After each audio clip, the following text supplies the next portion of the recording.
Hi hello வணக்கம் மக்களே, நான் தான் உங்கள் Prem. Welcome to PK's moto vlog. So இன்றைக்கி பார்த்தீங்கன்னா நான் ஒரு டிஃப்ரெண்ட்டான ஒரு விஷயத்தை பண்ண போகிறேன். அதாவது ஒரு பைக்கை ரிவ்யூ பண்ண போகிறேன். ஸோ அதுக்காக பார்த்தீங்கன்னா இப்போ நான் வந்து ஹீரோ அடையார் ஷோரூம் போயிட்டுருக்கேன். ஸோ அங்கே போயிட்டு அந்த பைக்கான ரிவ்யூ எப்படி இருக்குன்றதை நம்ம பார்ப்போம். இப்போ பார்த்தீங்கன்னா வண்டி எப்படியோ நம்ம கையில் கொடுத்துட்டாங்க, எடுத்துகிட்டு வந்துட்டேன். இங்கே ஆள் யாருமே இல்லாத இடத்துல தனியார் இடத்துக்கு கொண்டு வந்திருக்கேன். ஸோ இப்போது பார்த்தீங்கன்னா இங்கேருந்து நம்ம இந்த வண்டி போய் செக் பண்ணுவோம். ஸோ இந்த வண்டியை நான் ஃபஸ்ட் டைம் ஓட்டும் போது பார்த்தீங்கன்னா நல்லா ஒரு செம்ம ஃபீல் இருந்துச்சு. அண்ட் தென் ரொம்ப லைட் ஃபீல் இருந்துச்சு. ஸோ இப்போ அந்த வண்டியை நம்ம என்னென்னு பார்க்குறதுக்கு முன்னாடி அதோட ஸ்பெக்ஸ் பார்த்துப்போம். இந்த வண்டியில் பார்த்தீங்கன்னா ஒரு டே டைம் ரன்னிங் லைட் கொடுத்துருக்காங்க. அண்ட் தென் எல்லாமே பார்த்தீங்கன்னா LED head lights and then indicates also செம்ம எல்இடியில் கொடுத்துருக்காங்க. சூப்பராக இருக்குது பார்க்குறதுக்கு. ஃப்ரண்ட் லுக் வந்து பார்த்தீங்கன்னா செம்ம மஸ்ட். இந்த வண்டியோட ஃப்ரண்ட் செக்ஷன் பார்த்தீங்கன்னா இதில் வந்து 276 பெடல் டிஸ்க் ப்ரொவைட் பண்ணியிருக்காங்க. என்ன கேலிபர் பிராண்டிங் தெரில, பட் நான் dual piston branding. And then இதோட டயர் பார்த்தீங்கன்னா உங்களுக்கு 100/80/17 கொடுத்துருக்காங்க, எம்ஆர்எஃப் டயர். அப்புறம் பார்த்தீங்கன்னா இதோட சஸ்பென்ஷன் பார்த்தீங்கன்னா 37 உங்களுக்கு சஸ்பென்ஷன் கொடுத்துருக்காங்க. இந்த வண்டியோட இன்ஜினை பற்றி சொல்லணும்னா இது வந்து ஒரு BS6 engine, single cylinder 4 stroke 2 valve 163cc air cooled engine. இதோட பவர் பார்த்தீங்கன்னா 15 PS at 8500 RPM. And then இதோட டார்க் பார்த்தீங்கன்னா 14 Nm of torque at 6500 RPM. இதில் பார்த்தீங்கன்னா உங்களுக்கு 5 ஸ்பீட் கியர் பாக்ஸ் இருக்குது. அண்ட் தென் இந்த வண்டியோட பெட்ரோல் டேங்க் பார்த்தீங்கன்னா 12 லிட்டர்ஸ். இது பார்த்தீங்கன்னா மைலேஜ் வந்து உங்களுக்கு அரௌண்ட் 50 km/லிட்டர் கொடுக்கும். அண்ட் தென் இதோட பார்த்தீங்கன்னா உங்களுக்கு ஃபியூல் இன்ஜெக்ஷன் வண்டியாக உங்களுக்கு ப்ரொவைட் ஆகுது. இந்த வண்டியில் ரிஜிட் டைமண்ட் ஃப்ரேம் ப்ரொவைட் பண்ணியிருக்காங்க. 130/70R17 ரேடியல் டயர் கொடுத்துருக்காங்க. இதில் வந்து 7 ஸ்டெப் ப்ரீலோட் அட்ஜஸ்டபிள் சஸ்பென்ஷன் கொடுத்துருக்காங்க. இந்த வண்டியோட சிக்னேச்சரை பார்த்தீங்கன்னா பின்னாடி இருக்க லைட் வந்து H அப்படின்னு ஹீரோ ஒரு சிம்பிள் பண்ணி கொடுத்துருக்காங்க. இண்டிகேட்டரும் பார்த்தீங்கன்னா எல்இடியில் கொடுத்துருக்காங்க. பின்னாடி பில்லியன்ஸ் பிடிக்கிறதுக்காக இன்டகிரேட்டட் கிராப் கொடுத்துருக்காங்க. மோட்டோ விளாகின்னு வந்துட்டு வண்டி அப்படி நிற்க வச்சு பேசுகிற கதைலாம் நம்மளுக்கு செட்டே ஆகாது. யார் பெருசுன்னு அடிச்சு காட்டுன்ற மாதிரி ரோட்டில் இறக்கி பிரித்து காட்டிடுவோம் வண்டி என்னான்ட்டு. சிட்டிக்கு சூப்பரான வண்டி, ஆனால் செம்ம ஹஜேலுங்க வண்டி. செம்மையாக ரொம்ப ஒரு டே டு டே அந்த வண்டி மோனோரிங் சொல்லுவாங்க. ஸோ அது நல்லா இருக்குது. டே டு டே சிட்டி கம்யூட்டிங்க்கு சூப்பராக இருக்கும். அண்ட் தென் பார்த்தீங்கன்னா நல்ல ஒரு ஐ கேட்சியாகவும் இருக்குது வண்டி. 0 to 60 at 4.7 செகண்ட் சொல்லியிருந்தாங்க. ஸோ அது ரீச் ஆகுமான்னு ட்ரை பண்ணேன். அவங்க சொன்ன மாதிரியே செம்மையாக 60ல் போச்சு வண்டி. வண்டியோட ஏபிஎஸ் சரியாக ஒர்க் ஆகுதுங்க, ஃபஸ்ட் கிளாஸாக இருக்குது. நான் எக்ஸ்போர்ட் பண்ணவே இல்லை இந்த அளவுக்கு ஏபிஎஸ் பக்காவாக ஒர்க் ஆகும்ன்ட்டு. வேறு லெவலில் ஒர்க் ஆகுது இந்த வண்டியோட ஏபிஎஸ். என்னோடய எக்ஸ்போர்ட்ஸோட கம்பேர் பண்ணும்போது பார்த்தீங்கன்னா அது டைவ் அதிகமாக இருக்கும். ஏன்னா ரொம்ப அந்த ஃப்ரண்ட் சஸ்பென்ஷன் வந்து அதோட ட்ராவல் அதிகம் இருக்கிறதுனால பார்த்தீங்கன்னா கொஞ்சம் ரொம்ப ஃப்ளோ இருக்கும். இது ஓகே. இந்த வண்டிக்கு டைவ் கம்மியாக இருக்கிறதுனால சூப்பராக ஒரு பிரேக்கிங் பவர் நல்லா இருக்குது இந்த வண்டியில். நல்ல ஒரு ஐ கேச்சிங் பைக்காக தாங்க இருக்குது. ஃப்ரண்ட் சஸ்பென்ஷன் சூப்பராக இருக்குது, சரியான front suspension. And then city கம்யூட்டிங்க்கு சின்ன சின்ன பார்த்து வச்சோம் லைட்டாக ஃபீல் ஆகுது, பட் ஆனால் ஓகே. அண்ட் தென் ஒரு கம்யூட்டிங்க்கெலாம் பார்த்தீங்கன்னா வேறு லெவலில் இருக்குது. என்ன சொல்கிறது, இந்த ஒரு புல்லிங்கோ பைக் அப்படின்னு சொல்லலாம், அந்த மாதிரி இருக்குது வண்டி. இந்த டீனேஜ் காலேஜ் முடித்த பசங்க அவங்களாம் பார்த்தீங்கன்னா சரியாக இருக்கும். ரொம்ப அக்ரெசிவ் போர்ஷன் கூட இல்லை வண்டி. ஒரு என்ன சொல்கிறது, ரொம்ப லீன் பண்ணி உட்கார்ற மாதிரி இல்லை, ஒரு அப்ரைட் பொசிஷன் மாதிரி தான் இருக்குது. பட் ஆனால் கொஞ்சம் சரியான பவருங்க வண்டி, கம்மியாக இருக்குது. ஓகே, இப்போ நம்ம பவரை பற்றி பேசக்கூடாது, ஏன்னா the real power is in front of me.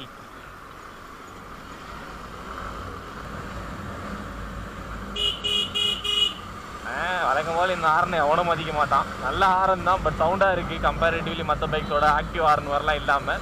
But ஆனால் வழக்கம் போல் இந்த ஹார்னை எவனும் மதிக்க மாட்டாங்க. நம்ம இன்ஜின் பிரேக்கிங்கை செக் பண்ணிடுவோமா? Without front brake engine braking எப்படி இருக்குது அப்படின்னு அதையும் செக் பண்ணிடலாம். வித்தவுட் ஃப்ரண்ட் பிரேக் நான் ரிப்போர்ட்டாக ட்ரை பண்ணுறேன் வண்டியை. Okay, signal right. Engine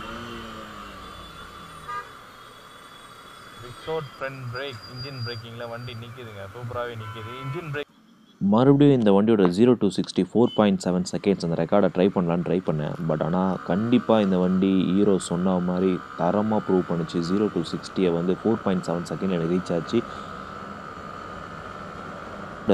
engine பிரேக்கிங்லாம் பார்த்தீங்கன்னா வேறு லெவலில் இருக்குங்க, நிஜமாக நான் சொல்கிறேன். உங்களுக்கு செம்ம கான்ஃபிடென்ட் இருக்குது, பிரேக்கிங் கான்ஃபிடென்ட் சூப்பராக இருக்குது, பிரேக்கிங் எல்லாமே சூப்பராக ஒர்க் ஆகுது.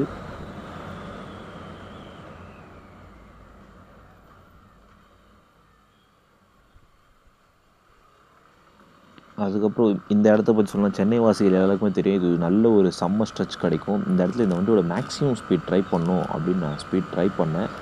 நல்ல ஒரு பர்ஃபார்மன்ஸ். ஸோ மிட் எண்ட்லேயும் டாப் எண்ட்லேயும் வண்டியில் வந்து வைப்ரேஷன் ரொம்ப கம்மியாக இருந்துச்சு. பிகாஸ் அதில் அவங்க செம்மையாக ரிஃபைன்ட் ஒர்க் பண்ணியிருக்காங்க இந்த வண்டியில் பார்த்தீங்கன்னா அவங்க. ஸோ அதனால் வைப்ரேஷன் செம்ம லோவாக இருக்குது.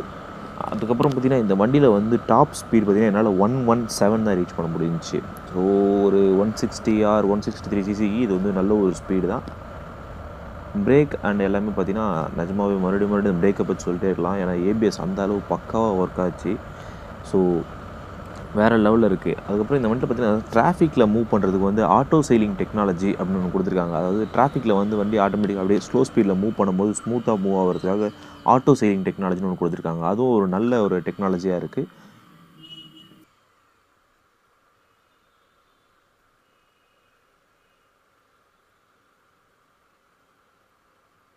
சின்ன ஒரு ஆஃப் ரோட் ட்ரை பண்ணி பார்ப்போம். இந்த வண்டி போமா அதான் ட்ரை பண்ணி பார்த்துக்குவோமா?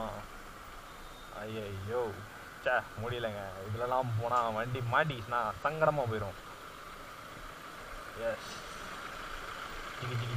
இன்ஜினோட ரிஃபைன்மெண்ட் பற்றி சொன்னோன்னா வேறு லெவலில் இருக்குது. இன்ஜினோட ரிஃபைன்மெண்ட் செம்ம ஸ்மூத். நான் இப்போ இவ்வளோ ரஷ் பண்ணியும் எனக்கு வந்து இந்த ஒரு பெரிய ஒரு வைப்ரேஷன் அதெல்லாம் தெரியவே இல்லை. இன்ஜின் இன்னும் எனக்கு பட்டர் ஸ்மூத்தாக தெரியுது இன்ஜினு. ஸோ இந்த வண்டியோட ஹைட்டு அதெல்லாம் பார்த்தீங்க அப்படின்னா இப்போதைக்கு இந்த வண்டியோட ஹைட்டை பற்றி சொல்லணும் அப்படின்னா உங்களுக்கு நான் வந்து 5'11". ஸோ என்னோடய கால் வந்து ஃபுல்லாக நல்லா கீழே ஃப்ளாட்டாக வைக்கிற மாதிரி தான் இருக்குது. அண்ட் தென் பார்த்தீங்கன்னா இது ஒரு 5'5" to 5'10" அந்த ரேஞ்சில் இருக்கவங்களுக்கு இது சூப்பராக இருக்கும். கொஞ்சம் டால் ரைடர்ஸ்க்கு ரொம்ப டக் பண்ணி ஓட்டுற மாதிரி இருக்குது. லீன் நம்ம லைட்டாக ரொம்ப அக்ரெசிவ் பொசிஷனில் ஓட்டுற மாதிரி இருக்குது. மேபி ஹைட்டாக இருக்கவங்களுக்கு இந்த வண்டி செட் ஆகுமான்னு தெரியல. எப்பவுமே சொல்கிற மாதிரி தான் எங்களோட ரிவ்யூஸ் இதெல்லாம் பார்த்து வண்டி எடுக்கிறதோட நீங்கள் டேரெக்டாக வாங்க, வந்து டெஸ்ட் ட்ரைவ் பண்ணுங்கள். டெஸ்ட் ட்ரைவ் பண்ணிவிட்டு உங்களுக்கு இந்த வண்டி பிடிச்சிருந்துச்சுன்னா கண்டிப்பாக புக் பண்ணுங்கள். ஷோரூம்ஸ் இருக்கவங்க ரெடியாக இருக்காங்க. அண்ட் தென் என்னோட சைட் நான் ஒரே ஜஸ்ட் சஜஷன் பண்ணுறதுனா நீங்கள் ஹீரோ அடையார் வாங்க. கண்டிப்பாக அவங்க உங்களுக்கு நல்ல ஒரு ஹெல்ப் பண்ணி கொடுப்பாங்க. கண்டிப்பாக ஒரு நல்ல சப்போர்ட் பண்ணி கொடுக்குறாங்க ஹீரோ அடையாரில். நான் வந்து இதெல்லாம் ஜம்ப்லாம் அசால்ட்டாக டபக் அப்படி போயினே இருக்க வேண்டியதான் டபக்னு. அதாங்க ஒரு டீனேஜ் பசங்களுக்கு, காலேஜ் பசங்களுக்கு அவங்களாம் சூப்பர் சரியான பிரேக்கிங் பவருங்க. எக்ஸ்பெக்டே பண்ணல பிரேக்கிங். ஈவன் ஸ்லோ ஸ்பீடில் பிரேக் அடிக்கிறதும் பெரிய விஷயம் தாங்க. திடீர்னு நம்ம எடுக்கும் போது தான் குறுக்க அவனை டபக்கம் ஓடியாருவான். ஸோ இப்போ அந்த பையன் வந்தான் பாருங்க, அந்த மாதிரி திடீர்னு ஆளுங்க வரும்போதெல்லாம் பிரேக்கிங் வந்து செம பவராக இருக்கும். நான் வந்து அந்த பையன் கிட்ட போய் நிற்கணும்னு நினச்சேன். வண்டியை நான் எக்ஸ்பெக்ட் பண்ணதுக்கு முன்னாடியே நின்றுச்சு. ஸோ செம்ம பவராக இருக்குது பிரேக்கிங்லாம். ABS did good job. அவங்க வந்து மேபி அந்த பழைய பைக்ஸில் வந்து ஏபிஎஸ் கம்ப்ளைண்ட் இருந்துச்சு. அந்த கம்ப்ளைண்ட்லாம் க்யூர் பண்ணிட்டாங்கன்னு நினைக்கிறேன். ஸோ அதெல்லாம் க்யூர் பண்ணி செம்மையாக ஒரு கம்பேக் அப்படின்னு தான் சொல்ல முடியும். இது வந்து பெரிய ஒரு ஹீரோவோட கம்பேக்காக தான் இருக்குது இந்த வண்டி. இந்த டிஸ்பிளே பாருங்கள் எவ்வளோ பியூட்டிஃபுல்லாக இருக்குது. ஒரு ப்ளூ பேக்ரவுண்டில் ஒயிட் கலரில் நல்லா இருக்குது. ஒரு மஸ்குலர் டேங்க்கு, 12 லிட்டர் டேங்க்கு. ஸோ மஸ்குலர் டேங்க்கில் சும்மா அந்த கிரிப்பெல்லாம் செம்மையாக இருக்குது. காலில் எப்படி கிரிப்பு செம்மையாக இருக்குது பாருங்கள். உங்களுக்கு மஸ்குலர் டேங்க்ன்றதெல்லாம் பார்த்தீங்கன்னா உங்களுக்கு ஒரு பெரிய பீஸ்ட்டை ஓட்டுற மாதிரி இருக்குது வண்டி பார்க்க. அந்த FZ25 அந்த வண்டிலாம் ஓட்டினா அப்படி தான் இருக்கும். 250cc பைக் ஓட்டுற மாதிரி தான் ஒரு ஃபீல் இருக்குது. ஆனால் என்ன ஒரு 160R அப்படின்றது தான் கொஞ்சம் ஒரு சோகமான விஷயம் இந்த வண்டியில். இந்த வண்டியில் 3 கலர் வேரியண்ட் வருது. நான் ஓட்டிகிட்ருக்க pearl silver, white, sporty red and vibrant blue. அவங்க என்ன தான் 1000 சொன்னாலும் நம்மளுக்கு தெரிஞ்ச கலர் தான் சிவப்பு, நீலம், வெள்ளை. அவ்வளோதாங்க. எவ்வளோதான் இந்த பைக்கை பார்த்தோன்னா எனக்கு தெரிஞ்ச ஒரு ஸ்மால் ரிவ்யூ முடிச்சுப்போம் இதோட. நான் இந்த ஷோரூமுக்கு வந்ததுக்கான காரணமே வேறு. அது என்னன்றது கண்டிப்பாக நான் இன்னொரு வீடியோவில் போடுறேன். ஸோ அந்த இன்பிட்வீன் கேப்பில் ஏதாவது பண்ணணுமே அப்படின்னு தான் நான் இந்த வண்டி எடுத்து ஒரு vlog மாதிரி பண்ணிகிட்டு இருந்தேன். ஸோ இந்த வீடியோ உங்களுக்கு பிடிச்சிருக்கோன்னு நினைக்கிறேன். பிடிச்சிருந்தா லைக் பண்ணுங்கள், டிஸ்லைக் பண்ணுங்கள். இந்த வீடியோ பற்றின ஏதாவது அப்டேட் இருந்துச்சுன்னா, இல்லை நான் ஏதாவது சேனல் அப்டேட் பண்ணணும்னா எனக்கு கமெண்ட் செக்ஷனில் மென்ஷன் பண்ணுங்கள். மறக்காமல் PKS Moto Vlog சேனலை சப்ஸ்கிரைப் பண்ணிடுங்க. அந்த பெல் ஐக்கானை ப்ரெஸ் பண்ணிடுங்க. உங்களுக்கு நோட்டிஃபிகேஷன் உடனுக்குடனே வரும். Thank you so much.